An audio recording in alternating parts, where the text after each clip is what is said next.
Do you ever wake up thinking that your parents are total a-holes? Did they ground you or not buy you something that you really wanted?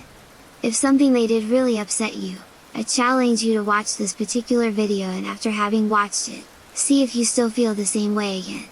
Elizabeth Diane Downs was born on August 7, 1955 to parents Wesley Linden and Willadine Fredrickson in Phoenix, Arizona, where she grew up to attend Moon Valley High School. She was a normal kid, up until the age of about 14 years old. About that time, she began to become very rebellious against her parents' strict conservative upbringing. It was around this time that she decided that she hated her birth name of Elizabeth and started calling herself Diane instead. After high school, Diane attended the Pacific Coast Baptist Bible College in Orange, California, but the Bible study and religious influence obviously didn't do her any good. While there, she had a long-distance relationship with Steve Downs, with whom she started dating while she was a teenager. Her parents strongly disapproved of the relationship, and although they continued dating while she was at the Bible school and he was enlisted in the Navy, she still cheated on him while he was away. She even managed to have herself thrown out of Bible school because of her behavior. She had no choice but to return to her parents' home. Diane and Steve eloped and married on November 13, 1973. During their marriage, it wasn't long before Steve realized just what a huge mistake he had made. Almost from the start, he would constantly catch her cheating and spending money like it was something she could just pull out of the air for free. The constant infidelity and financial issues hit the marriage hard. Their constant fighting led to Diane to again return to her parents' house to live. It wasn't long before she gave birth to their first daughter, Christiane, in 1974. She still continued to see Steve, despite their separation. Their second daughter, Cheryl Lynn, was born in 1976. This was when poor Steve started to get worried. He knew his wife was batshit crazy, and if she went after child support, he knew he would go broke. He decided to have a vasectomy. That didn't stop Diane from getting pregnant a third time. Think about that for a moment, folks. Anywho, she had an abortion this time, but sadly, it wouldn't be the last child she killed. Despite her constant adultery and lies, her and Steve decided to get back together again and moved to nearby Mesa, Arizona, where they both took a job at a mobile home supply company. While there, she had affairs with many of her coworkers, right under Steve's nose, and soon got pregnant again with her son Steven, who they called Danny. Danny was born in 1979. Steve was a good man, because he knew for certain that Danny wasn't his, but he loved him and accepted him as his own anyway. Although he loved his children, he had decided that he had all of Diane that he could stand, and soon filed for divorce. After her separation with Steve, she was free to sleep with whomever she wanted, and she literally wanted anyone and everyone she could get into her bed. She went wild and sown as many of her oats as she could, until she realized without Steve's money, she was financially screwed. She decided to take an offer to become a surrogate mother, but this is where it gets interesting, folks. She was evaluated, but was said to be extremely intelligent, but also psychotic. This came up not once, but twice in 2 separate examinations. This definitely sheds light on the events to come.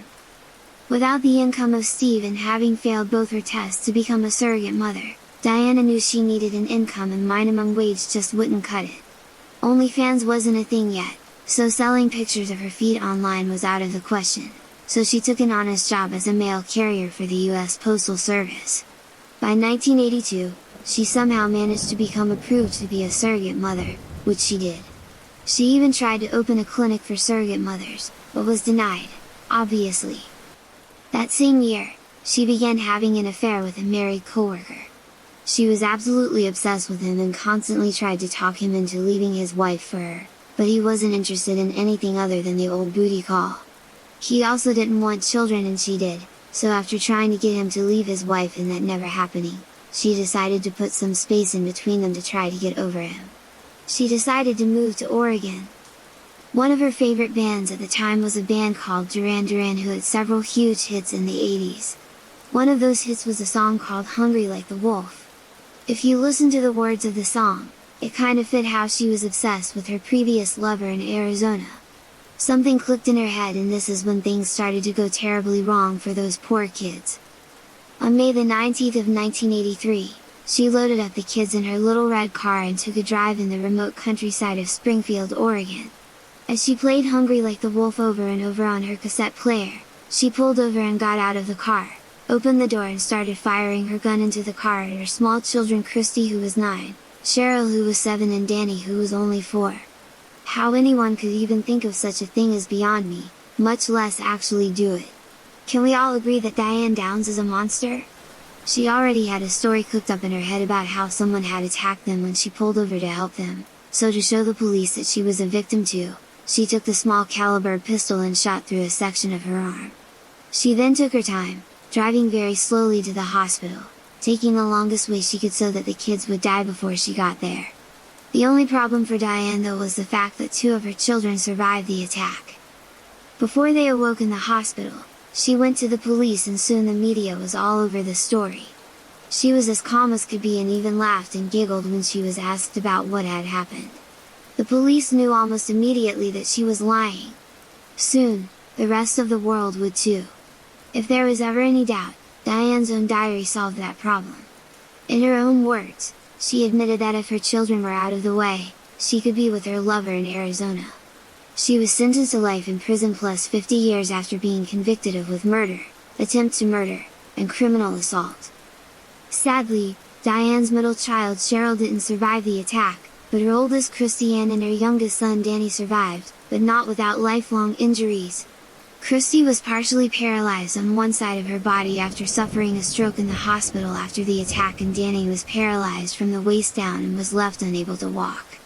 The prosecutor, Fred Hughey, and his wife Joanne were so touched and moved by what those poor kids went through that they decided to adopt them in 1984.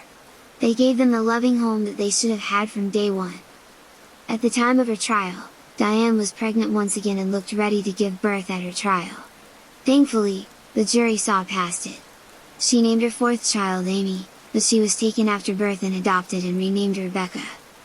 On July 11, 1987, Diane escaped the Oregon Women's Correctional Center of the Oregon Department of Corrections. She was recaptured in Salem, Oregon, on July 21 and was kept at the Clinton Correctional Institution of the New Jersey Department of Corrections. She was sentenced to an additional 5 years in prison for the escape. Author Ann Rule wrote a book on this case called Small Sacrifices, which was later turned into a movie. Farrah Fawcett played Diane. They are both great books and movies. I highly recommend both. Links below. Diane has always maintained her innocence, even though there were proof in her own writings as well as witnesses who seen her driving very slowly after the shootings, as well as the testimony of her own daughter. She's either unable or unwilling to admit the truth. For that reason, she's been denied parole every time she's come up for it, and let's hope that will continue to be the case. Her last parole hearing was in the year 2020. You know the drill. If you liked the video, a thumbs up and subscribe would definitely help. If you follow us on Facebook, like our page, scroll down to where it says invite friends to like the page and invite all your friends and loved ones. That would help us big time. Share our stories on Facebook, Twitter, or even word of mouth helps out. We love and appreciate you and love seeing your comments. Till next time.